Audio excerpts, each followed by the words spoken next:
Every year, thousands of patients undergo surgery to fix nose problems. Most of the time, everything goes great, but sometimes patients develop something called empty nose syndrome. It's a very rare disorder, and for patients who suffer from ENS, the symptoms are crippling.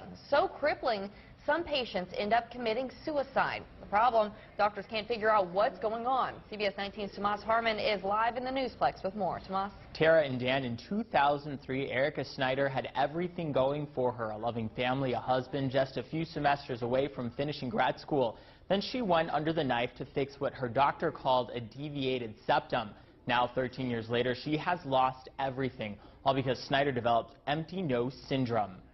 It's a disorder that causes patients to feel like they are suffocating. I felt like I was over-breathing, just that there was too much air going in.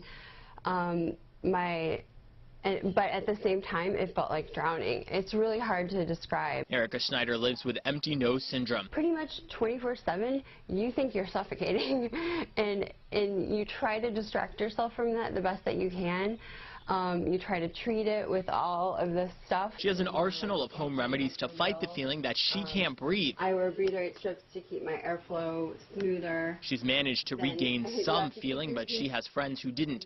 And when that happens, I have had friends who killed themselves from this. Unfortunately, the medical community can't agree if ENS exists. The true diagnosis is difficult because there isn't even truly a consensus on what the disease actually is. All right, I'm just going to take a look in your nose. Dr. Spencer Payne is one of a handful of doctors working on ENS patients. He says people like Snyder exist in a medical paradox. They say they can't breathe, but everything looks healthy, so most doctors think this disease is all in their head. The doctor would say, oh, it's because you're single. You're just like, you know, like you're just stressed out that you're not married yet. Dr. Payne disagrees. He thinks there is a very real cause to this disorder. The common thread for people who've had surgeries, they've had really aggressive surgery. They've had a lot of things removed from the inside of their nose. Surgery that Dr. Payne thinks can create nerve damage inside the nose that interferes with breathing. This is a nose of a person who has no turbine. Which is why Payne believes Snyder and other patients like her are truly suffering. ENS absolutely exists.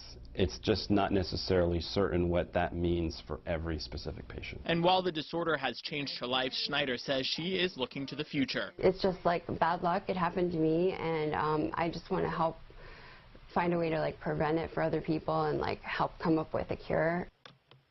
Dr. Payne says that ENS is incredibly rare. Maybe 1 in 1,000 nose surgery patients will get it, and both Dr. Payne and Snyder agree. If you're worried about this, the best thing to do is to talk to your doctor. If you want to learn more about ENS, we have links posted online at newsplex.com. Reporting live in the Satellite Center, Tomas Harmon, CBS 19 News.